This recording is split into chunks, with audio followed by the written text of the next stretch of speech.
Hoje nós vamos falar sobre a influência dos hormônios secretados pela tireoide e pela paratireoide, que influenciam diretamente na densidade mineral óssea dos pacientes, né?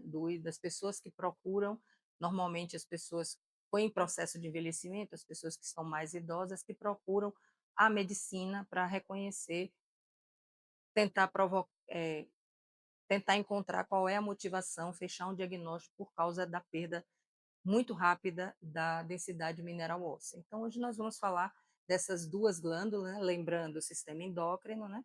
Ele é um dos sistemas, junto com o sistema nervoso, que comanda as atividades do organismo, e ele tem diversas glândulas, a gente pode até ver aqui, tá? Tem diversas glândulas no organismo do ser humano, que ele acaba controlando certas atividades, né?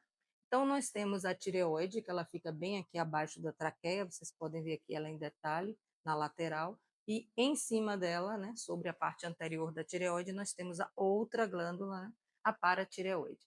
Muito importante esses dois conjuntos, essas duas juntas, em relação à, à formação óssea do paciente. Tá? Então, a tireoide, ela secreta T3, T4 e a calcitonina, que vamos dar ênfase hoje. E a paratireoide, ela principalmente secreta o paratormônio, que a gente conhece como PTH. Esses dois hormônios, eles influenciam diretamente a densidade mineral óssea dos pacientes, independente da idade, mas principalmente as pessoas de adultas a idosas, né? Quando vai chegando mais na segunda metade, né? A partir dos 40 anos, a partir dos 50 anos, nessa média de idade mais ou menos. A calcitonina, como o próprio nome já diz, quando ela é secretada na corrente sanguínea, imediatamente ela reconhece a quantidade de cálcio na corrente sanguínea, então ela faz com que esse cálcio seja absorvido e ele volte para a massa óssea. Como é que ela faz esse comando, né? Ela simplesmente ela tem um receptor nos osteoclastos, tá? Que são as células ósseas responsáveis pela remodelação óssea, simplesmente as células ósseas nos osteócitos mais velhos, eles são degradados, né? E aí isso é uma coisa natural, né, das células ósseas. Mas a calcitonina, no momento que ela entra na corrente sanguínea, ela simplesmente ela inibe a ação dos osteoclastos, fazendo com que esse cálcio da corrente sanguínea seja absorvido, reabsorvido diretamente para a célula óssea. Ao mesmo tempo, né, para eu não ter excessos, né, e nem ficar com osteoclastos parado, quando a paratireoide ela secreta o paratormônio, o PTH, também na corrente sanguínea, já que todo hormônio é uma substância secretada por essas glândulas na parte interna, né? São glândulas endócrinas dentro da corrente sanguínea, ela detecta a falta de cálcio no sangue, porque precisa um pouco de cálcio no sangue para ter um equilíbrio eletrólico nele. Então, quando ela sente que esse cálcio, essa quantitativa está muito baixa no sangue, ela imediatamente, através de receptores, ela aciona a atividade daqueles osteoclastos. Ela aumenta a atividade da célula óssea dos osteoclastos no dentro do tecido, dentro do osso, dentro do tecido ósseo. E aí automaticamente todo aquele cálcio em excesso na na parte óssea ele sai e vai para a corrente sanguínea justamente para ser excretado através do sistema urinário. Então, onde é que ocorre essa degradação, essa perda óssea? Justamente quando você tem uma disfunção através da calcitonina na tireoide. Como, por exemplo, se por um acaso o paciente for acometido de um câncer de tireoide, né, na maioria das vezes é feita uma tireoidectomia. Então, é retirado tanto a tireoide como a paratireoide, porque não tem mais a superfície anterior da tireoide para ela ficar sobreposta. Então, o que é necessário para esse paciente, né, já que ele vai ter um hipotireoidismo, né, provocado? O próprio endocrinologista, né, ele já, e com o apoio do oncologista, ele já faz a reposição hormonal, né, para que continue ocorrendo esse equilíbrio e não se perca essa massa óssea, tá? Que esses osteoclastos eles não fiquem diretamente, né, eternamente realizando mais remodelação que os osteoblastos, que é outra célula óssea responsável pela reconstrução, né, pela construção de células ósseas novas aí no nosso organismo, lembrando que dentro de cada osso, principalmente os ossos longos, é onde temos o canal medular, onde temos a medula óssea vermelha e a medula óssea amarela, responsável por renovação dessas células ósseas, tá? A gente tem aqui a tireoide, tá? Ela tem um formatozinho de um coração, ela fica toda nessa região aqui, e ela é comandada por um outro hormônio liberado por uma outra glândula endócrina, né? A senhora hipófise, que fica na célula túrcica, né? Na base do crânio, que é responsável por ativar todas essas outras células, glândulas endócrinas que nós temos, como estamos falando neste momento da tireoide. Então, a tireoide, ela tem o controle da T3 e da T4, né, que são dois hormônios tireoidianos, e ela sofre a influência para a liberação desses hormônios, T3, T4 e calcitonina, através do TSH, um hormônio liberado pela adenohipófise, né, que é a parte anterior da senhora hipófise que fica, né, no crânio, na base do crânio. A tireoide, no momento que ela secreta a calcitonina, ela é responsável por esse equilíbrio, tá?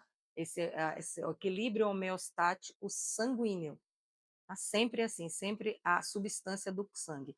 Quando o paratormônio ele detecta que o plasma sanguíneo está com baixa quantidade de cálcio, automaticamente ele é liberado na corrente sanguínea. Elas regulam a atividade do corpo. As glândulas endócrinas, elas regulam de acordo com o que você está na situação, sua situação saudável ou não. Se você tem algum problema na tireoide, diretamente na paratireoide, vai influenciar nesse equilíbrio sanguíneo, na composição do plasma do sangue. Vai influenciar diretamente. A calcitonina ela é responsável justamente para manter, não o mínimo possível, mas a quantidade exata, a quantidade necessária de cálcio no plasma no sangue. O que tiver de excesso, porque eu gosto muito de laticínios, né, dos derivados do leite. Derivados do leite tem bastante cálcio. Então, esse é, porque eu gosto muito, eu tomo leite de manhã, tomo no lanche, gosto de um pudim, gosto de um bolo, tudo isso tem laticínios, tem derivados do leite. Então, a partir do momento que a calcitonina ela detecta que essa quantidade de cálcio está elevada na corrente sanguínea, ela aciona, né, a própria tireoide, ela despeja a calcitonina para que ocorra essa ação. Ao mesmo tempo, né, o PTH, que é excretado pela paratireoide, ele já faz o controle, né, da quantidade de cálcio no plasma do sangue inversamente à calcitonina. Quando ele detecta que esse nível de cálcio no plasma está abaixo do necessário para a manutenção, né, da circulação sanguínea necessária para o ser humano, ele automaticamente libera o PTH, que é uma ação, é um comando para as células ósseas, os osteoclastos. Os osteoclastos, lembrando, eles são responsáveis pela degradação, pela remodelação. Simplesmente ele vai, grosseiramente falando, destruindo a célula óssea antiga para que os osteoblastos, as células ósseas que dão fase ao crescimento, né, a reconstrução, ela renove a quantidade de células ósseas, né, do nosso organismo, né, que reforça bastante, porque o osso ele tem que ser bem forte, ele tem que ser resistente, né? E a baixa massa óssea, quando ocorre essa disfunção, esse desequilíbrio, né, principalmente provocado pela ausência da ação desses dois hormônios concomitantes, a calcitonina e o PTH, vai diretamente atingir o osso trabecular, isto é, no osso nós temos dois tipos de tecido, o trabecular, né, ou esponjoso, e o cortical, que é o compacto, que é esse responsável por essa dureza, né, quando a gente toca no osso aqui de fora para dentro, essa dureza, essa durabilidade, essa força que o osso tem. A baixa densidade óssea, ela atinge primeiramente o osso trabecular. As trabéculas, elas começam a ficar muito finas, tá? E aí propensas a qualquer tipo de impacto. O trauma mínimo que o paciente esteja se movimentando, ele pode ocorrer uma fratura num osso desse. E aí detecta imediatamente que temos algum problema de estrutura óssea no organismo do paciente. Então ele vai procurar um médico, né? Ou seja, um clínico geral ou seu médico de confiança, e lá, através da imagem radiológica da densitometria óssea, né, nós conseguimos detectar o quantitativo dessa massa óssea. Se ela está na normalidade, se ela está com baixa que provavelmente estará, né, porque você está tendo uma disfunção hormonal, ou se ela está um pouco acima. Se ela estiver um pouco acima, ótimo, né? Nós estamos totalmente controlados, né? Mas se ela tiver mediana ou baixa massa óssea, né, então nós vamos para esse clínico geral, ele será direcionado o paciente a um endocrinologista, tá? Ou não seria um ortopedista, sim, um ortopedista para cuidar da fratura, né? Mas após a fratura estar consolidada ou durante o tratamento da fratura, um endocrinologista aí é interessante justamente para verificar como é que está a função hormonal tanto da tireoide quanto na paratireoide, porque elas duas secretam separadamente hormônios essenciais para controle da densidade mineral óssea. O endocrinologista, ele pode até, como eu citei a questão da tireoidectomia, ele pode até prescrever uma reposição hormonal. Ou, se não necessário uma reposição hormonal, recomendações para que tenha alteração na alimentação desse paciente, tanto no estilo de vida desse paciente como na alimentação. Estilo de vida, sim, vida sedentária. E se você passou dos 40 anos, você precisa incluir exercícios físicos de qualquer tipo na sua caminhada, na sua vida após essa idade. Por quê?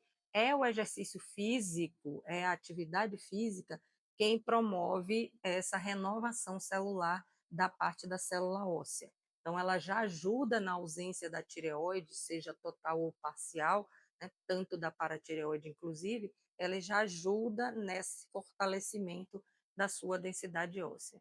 Então, de qualquer forma, o endocrinologista, no momento da prescrição do tratamento, além da reposição hormonal, ele também vai ter recomendações tanto da mudança da alimentação com a inclusão de novos alimentos, né, no seu dia a dia, na sua alimentação, né, tanto diária como mensal, ou até reposição hormonal mensalmente, em 2, 3 dias, né, a depender da prescrição do endocrinologista na situação como onde você se encontra como paciente. Tá?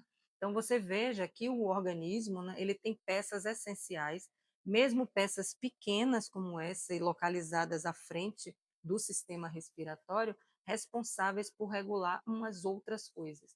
Quem ia imaginar que a tireoide, uma glândula, seria responsável por um controle sanguíneo? Quem imaginaria que a tireoide, né, que ela é localizada à frente da paratireoide, à frente da tireoide, elas parecem 4 bolinhas, né, 4 esferas assim na parte anterior aqui. Então, infelizmente, se o paciente tiver algum problema na tireoide e precisar de uma cirurgia, as paratireoides vão juntos, porque não tem como eu agregá-las em outro lugar. Então, é muito importante saber que as glândulas endócrinas, principalmente a senhora tireoide e paratireoide, né, elas fazem parte do sistema imunológico. Parece que não, mas é. Ela faz parte também do sistema imunológico. Por quê? Porque ela acaba regulando o plasma do sangue, a qualidade do seu sangue que está correndo em todas as suas veias, que o coração, né, está levando a todos os tecidos possíveis, os tecidos conjuntivos que a gente tem aqui. Nesse modelo aqui de organismo, né, da compleição, da organização dos nossos sistemas, a gente pode citar, né, que eu estava falando de sistema endócrino, nós temos aqui as adrenais, tá? Ela é também conhecida como supraadrenal, porque ela fica em cima do rim, tá? Suprarrenal, direito e esquerdo, e nesse modelo a gente tem as gônadas do sistema reprodutor masculino, tá? Ambas também secretam substâncias que regulam no sangue, que regulam outras atividades, né? Assim como a própria tireoide. Lembrando, né, a tireoide, nessa disfunção, a gente falou bastante da calcitonina, da T3 e a T4, né, que são hormônios secretados pela tireoide, podem acontecer disfunções hormonais relativas a ela, como, por exemplo, hiperparatireoidismo, hipotireoidismo, hipertireoidismo ou até o hipoparatireoidismo. E aí, como vocês já estão vendo o prefixo, né? Tanto é hormônios em excesso como hormônios em deficiência. No momento que você fala, o paciente adquiriu um hipertireoidismo, significa que está tendo excesso de T3, T4 e calcitonina. Ou se ele está tendo um hipoparatireoidismo, está tendo o quê? Deficiência na excreção de PTH. Então, o plasma do sangue pode ficar um pouco mais de tempo com falta de cálcio suficiente, que é um dos minerais necessários para manter uma eficiência desse sangue, né, uma viscosidade desse sangue. Podemos lembrar recentemente, né, do ano de 2025, o caso do jogador de futebol do Sport Clube Bahia, Everton Ribeiro. Teve uma parada, né, durante algumas semanas, né, que chamava data FIFA, e os jogadores tiveram férias durante esse período.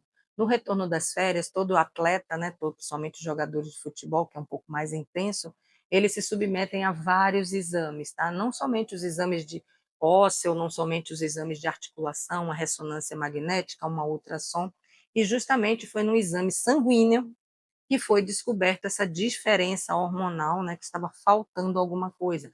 Foi descoberta no exame de imagem, né, complementar, porque é meio estranho, né, você da área médica complementa, numa densitometria óssea. Então, eles fizeram uma ultrassom de tireoide e uma densitometria óssea para ver se tinha influência em uma coisa e outra. E aí, nessa ultrassom, foi solicitada uma tomografia de pescoço, tá? E aí o atleta ficou meio assustado, né? Tomografia de pescoço para um atleta não sofre confusão nenhuma, onde foi chamado todos os familiares, né? E conversado à época justamente o que estava acontecendo. Apareceu precocemente, né? Graças à eficiência do departamento médico do Esporte Clube Bahia, um nódulo cancerígeno com características malignas na tireoide do jogador de futebol. Quando se fala em câncer, né, de carcinoma, as pessoas sempre pensam, poxa, mas eu vou morrer, tá? Mas o ideal hoje da medicina é justamente utilizar os exames de sangue, os exames laboratoriais e principalmente os exames de imagem para a detecção precoce. Porque no momento que há detecção precoce, o tratamento ele é 99,9% curável. Você vê que ele, dentro de 30 dias, fez a tireoidectomia e em 2 semanas já tinha voltado a jogar futebol. Nesse momento é necessário, lembram que eu falei da vida sedentária, né? Trazendo para a realidade nossa, que não somos atletas, a prática do esporte. Mais do que essencial é a prática do esporte no jogador nesse momento. Alguns meses atrás, uns 4, 5 meses atrás, ocorreu com o atleta de vôlei Dani Lins. Da mesma forma, como é um atleta, né, um atleta de alto rendimento, sempre tem que estar fazendo exames, né, seja laboratoriais ou exames de imagem, e foi detectado nela também. E em 2 semanas ela já estava na quadra, né, participando dos jogos, como a gente viu em alguns jogos do Esporte Clube Bahia aqui em Salvador, e fora de Salvador, o atleta já participando de 10 a 15 minutos, né? E daqui a alguns dias, né, certamente com o passar do tratamento, porque ele está sob observação, né, essa atividade física continue. Sob observação, sim, né? Porque a gente sempre fala que a curabilidade do câncer é 99,9. No dia que a gente puder ter certeza na área médica de 100%, a gente vai ficar muito feliz. Mas, como ele fez toda a retirada da tireoide e a paratireoide foi junto, no momento, né, ele está com a reposição hormonal apenas através da alimentação e da atividade física. Se daqui a alguns anos, porque ele é uma pessoa, um homem muito novo, se daqui a alguns anos, 45, 50, 55 anos, for necessário uma reposição hormonal, aí com certeza ele já, o médico da família, o endocrinologista, né, ele estará fazendo. Ele, sendo atleta, ele vai continuar anualmente ou periodicamente continuar fazendo esses exames. Então, vale essa informação para qualquer outro atleta, qualquer outro profissional, né? Mesmo um profissional laboral fora da área esportiva, né? Que esteja, eu sou industriário, eu sou comerciário, eu sou vendedor, sempre está fazendo os seus exames periódicos regulares, que são muito importantes. Ao exame de imagem, normalmente, a qual a gente recorre é o exame de ultrassom, tá? É um exame mais rápido, é um exame digital, tá? Então, através do transdutor, você consegue passar e você consegue verificar rapidamente se tem alguma diferença, alguma linha ali, alguma cor, né? Que normalmente a gente, o radiologista, ele lauda através dos tons de cinza, né? Se você tem um rádio opaco, mais branco, se você tem um rádio transparente, um pouco mais escuro, né? Como o radiologista ele já sabe como funciona a estrutura, no momento que ele vê esse exame que acabou de ser feito e tem uma forma diferente, tem um tonzinho diferente ali, ele já percebe que tem a presença de um nódulo. Se tem a presença de um nódulo, eu preciso saber se esse nódulo, né, o médico, se esse nódulo é benigno ou maligno, porque existem nódulos benignos, tá? Na tireoide, inclusive. E aí a base da medicação, né, tanto do endocrinologista, prescreve quando o próprio clínico geral já resolve, esse nódulo some daqui a alguns dias, é feito uma outra ultrassom, sumiu, pronto, terminou. O seu próprio organismo, como eu falei, são glândulas e acessórias do sistema imunológico, então ela por si só, com a ajuda daquele medicamento, ela dissolve aquele nódulo, acabou. Mas, no momento da biópsia, esse tumor, esse nódulo encontrado, né, pode ser um tumor maligno aí.